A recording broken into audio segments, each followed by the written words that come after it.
Writing a number as a percentage of another number.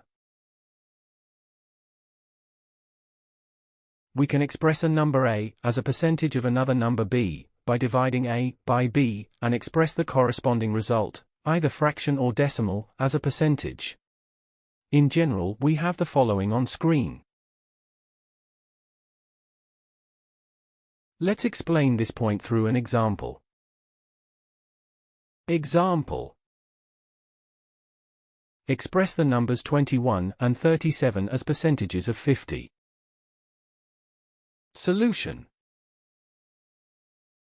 Using the previous formula where a equals 21 and b equals 50, we have the following shown on screen.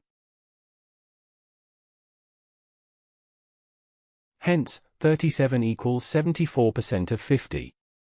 We have the following shown on screen. That is all for lesson 5.1.2. To continue this tutorial, please watch 5.1.3, Finding the percentage of an amount. Thank you for watching. Make sure to like and subscribe to keep up to date with new videos. For more information, calculators, and tutorials, please visit www.icalculator.info.